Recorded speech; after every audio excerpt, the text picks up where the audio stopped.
Thank you, everybody, for coming to the Aaron Torres Podcast YouTube page. If you could do me a quick favor, see that little subscribe button at the bottom of your screen? Go ahead, click that subscribe button. Really does help our channel grow, our audience grow, and I really do appreciate it more than you know. So click that subscribe button. Appreciate your support. Now, here's the video that you came here for. I think there is a lot at stake for both programs. It's the Sunday night game. By the way, shout out college football for giving us another doozy of a. This is one of the great random things that the sports calendar gives us is the Sunday night college football game.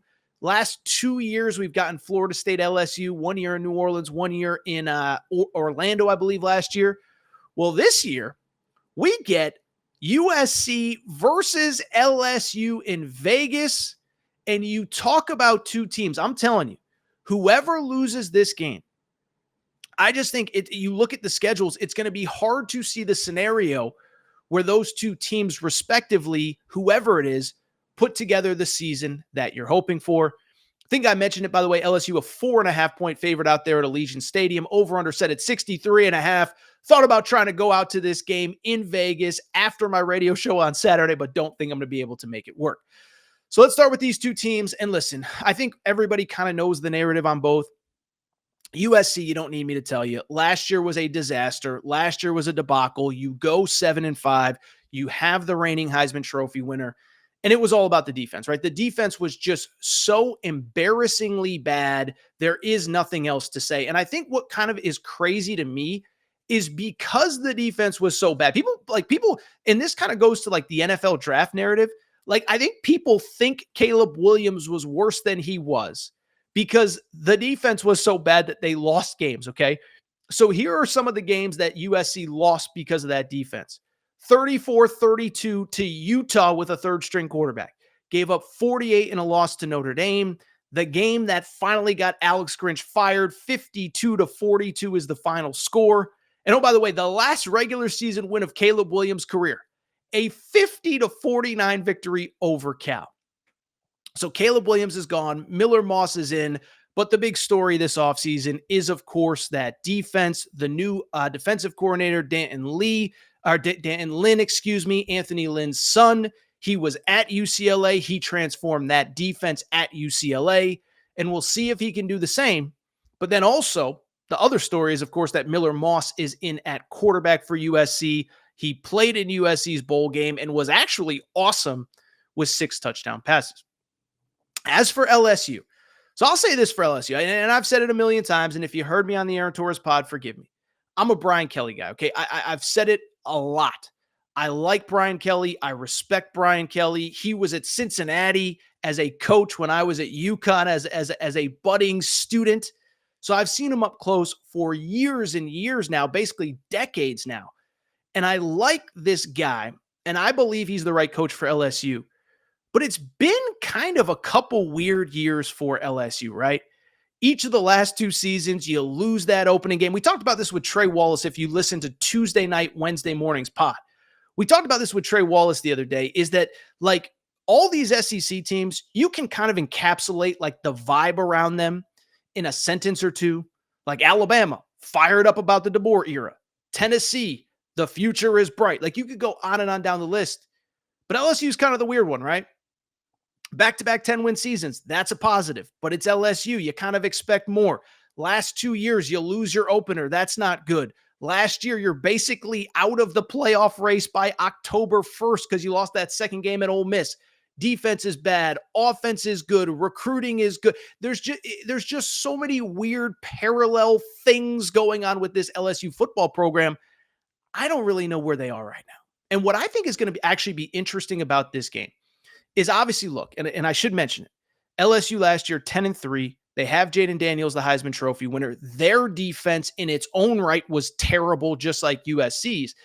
And what's interesting about this game is that when I look at this game, I think the first hunch with LSU is, this is just what I'm curious about. I don't think we have an answer, and I don't think we will get an answer until this game kicks off on Sunday night. But what I'm curious, what is LSU's offense, right? because the last couple years, we've seen Jaden Daniels, Malik Neighbors, Brian Thomas, they're throwing the ball all over the field, the best offense in college football a year ago. Well, not only are Jaden Daniels, Malik Neighbors, Brian Thomas, they're all gone. Mike Denbrock, the offensive coordinator, is gone.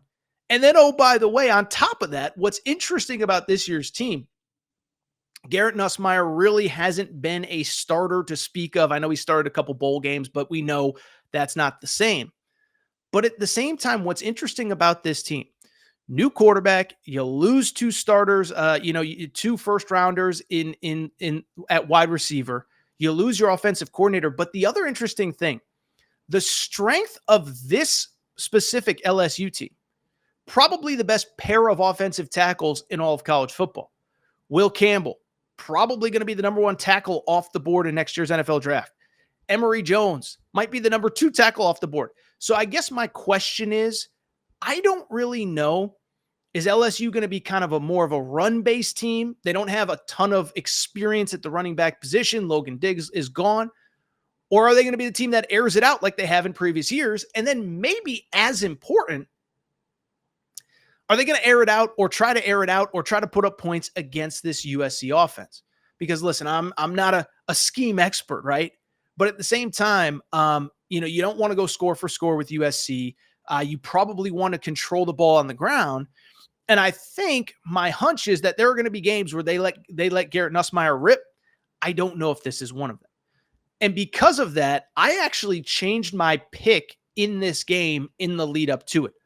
All summer long, I was on the over. I said 2 new defensive coordinators.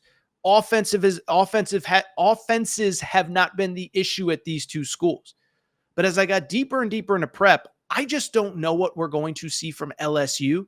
And so I'm staying away from the over. By the way, I should mention the over was 61.5 when the lines first came out. As we record here on Tuesday, it is now at 63.5. So the line is going up. Vegas does expect a shootout. I'm not positive we get that. But what I also will say is this. I actually like USC to cover the points, keep it close, and potentially win outright. And listen, I know everybody, Torres, how can you back Lincoln Riley? He's the worst football coach that's ever walked the face of the earth, right? Listen to Paul Feinbaum, who says he's going to be replaced by Deion Sanders. By the way, credit Paul Feinbaum. One day he says Deion's irrelevant. The next day he says that he's replacing Lincoln Riley at USC. So you have Paul Feinbaum saying Lincoln Riley's out. Yeah, other people saying he's a glorified offensive coordinator. Should it be a head coach? Overrated, soft.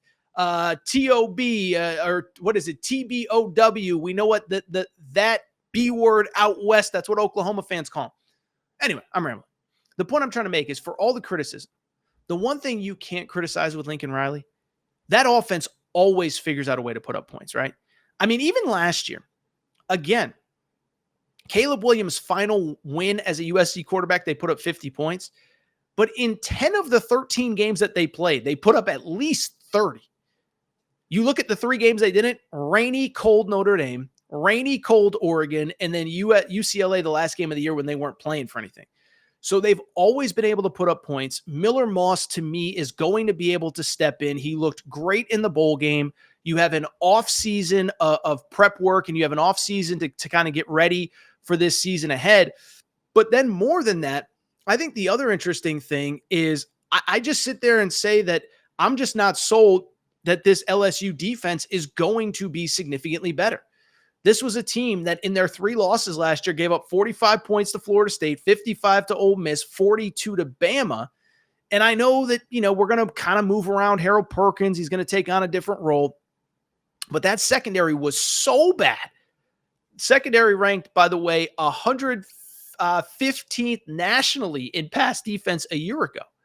And so I look at USC, they're going to be able to move the ball. And listen, I want to be gutsy. I want to say I'm going to take USC outright. But from a betting perspective, and that's all we try to do is give out these picks, I'm going to take USC plus the points. USC plus 4.5 in this game, an official AT best bet. I think they can win. I think they might win. I think that offense is not going to be slowed down by this defense at LSU. And by the way, even if USC's defense is only incrementally better, I do think there's a scenario where this game could be close, will be close, and I think USC can win outright. So that is my official AT best bet on this game.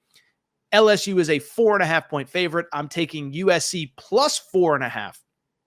By the way, if you are subscribed to the Aaron Torres Pod YouTube channel, we will be going live right after this game on Sunday night.